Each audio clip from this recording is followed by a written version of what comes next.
വോട്ടുകളുടെ ഒരു കണക്ക് വളരെ പ്രധാനപ്പെട്ടതാണ്. വഴിക്കടവിൽ അന്ന് LDF സ്ഥാനാർത്ഥി നേടിയ വോട്ടുകൾ അത് 10,000-ന് മുകളിലാണ് എന്നുള്ളത് ഏറ്റവും പ്രധാനപ്പെട്ട ഒന്നാണ്.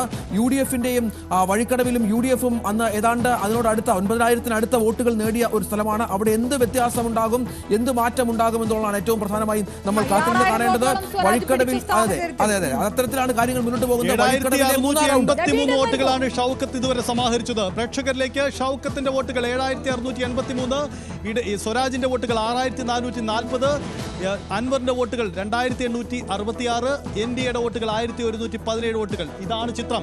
ഈ ചിത്രം നോക്കുമ്പോൾ 1,243 വോട്ടുകൾക്ക് ആര്യാടൻ ഷൗക്കത്ത് മുന്നിൽ നിൽക്കുന്നു എന്നതാണ് നിലവിലുള്ള തെരഞ്ഞെടുപ്പ് ചിത്രം. ഷൗക്കത്തിന് രണ്ടാം റൗണ്ടിൽ തന്നെ കൃത്യമായ ഒരു ആധിപത്യം ഉണ്ടായിട്ടുണ്ട്. പക്ഷേ അത് പ്രതീക്ഷിച്ച ലീഡിലേക്ക് ഉയർന്നിട്ടുണ്ടോ എന്നത് പ്രസക്തമാണ്. വഴിക്കടവ് പൂർത്തിയാവുമ്പോൾ 1,500-ൽ പരം വോട്ടുകൾ ഉറപ്പായും UDF-ന് ഉണ്ടാവണം.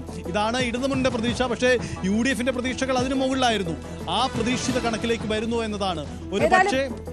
ഏതായാലും രണ്ടാം റൗണ്ട് പിന്നിടുമ്പോൾ ആശ്വസിക്കാം. UDF-ന് ഒരു പക്ഷേ ഒരല്പം മിനിറ്റുകൾക്ക് മുമ്പുണ്ടായിരുന്ന ആ ആശങ്കയല്ല, അല്പം കൂടി ആശ്വസിക്കാം.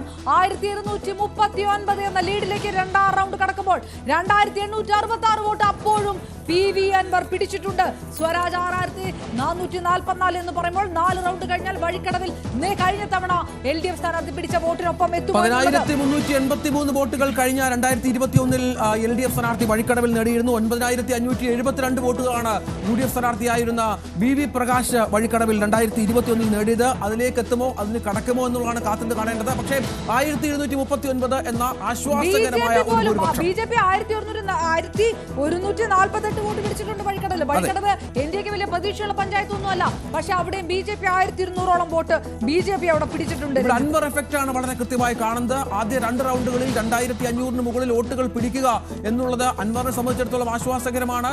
തന്നെ അങ്ങനെ അത്ര വേഗം LDF-നും UDF-നും എഴുത്തള്ളലാകില്ല, പ്രത്യേകിച്ച് UDF-ന് എന്ന് വ്യക്തമാക്കിയാണ് അൻവർ. ഈ അൻവർ പിടിച്ച വോട്ടുകൾ ആരുടെയാണ് എന്നുള്ളത് കാത്തിരുന്ന് കാണേണ്ടി വരും. ഇതുമായി ബന്ധപ്പെട്ട ചർച്ചകൾ ആരംഭിച്ചു കഴിഞ്ഞു. ഏതായാലും കംഫർട്ടബിളായി ഒരു മെജോറിറ്റി അല്ല എങ്കിൽ പോലും UDF-ന് ആശ്വാസമാണ്. ആദ്യഘട്ടത്തിലെ ഒരു മുന്നേറ്റം എന്നുള്ള പ്രധാനമാണ്. 1,239 എന്ന ഒരു ഭൂരിപക്ഷം അത് ആദ്യ 2 റൗണ്ടുകളിൽ UDF-ന് സംഭവിക്കുന്നു.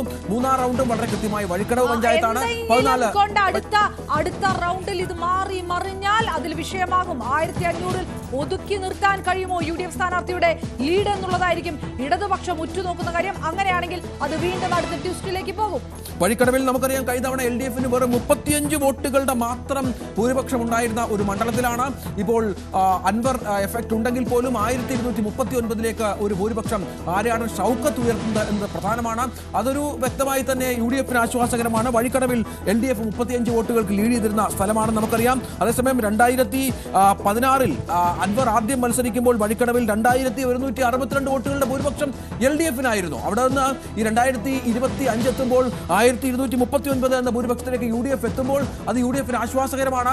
ഈ ഭൂരിപക്ഷം അതാ മുന്നോട്ട് നിലനിർത്താൻ കഴിഞ്ഞാൽ ഒരു വിജയത്തിലേക്ക് എത്തുക ഷൗക്കത്തിന് അത്ര പ്രയാസമുള്ള കാര്യമല്ല. പക്ഷെ അപ്പോഴും എന്താണ് അൻവർ എഫക്റ്റ്, എന്താണ് അൻവറിന്റെ വോട്ടിന്റെ എണ്ണം വരിക എന്നുള്ളതൊക്കെ വളരെ പ്രധാനപ്പെട്ട ഒന്നായി മാറുന്നു. അത് നമ്മൾ കാത്തിരുന്ന് കാണേണ്ടി വരും.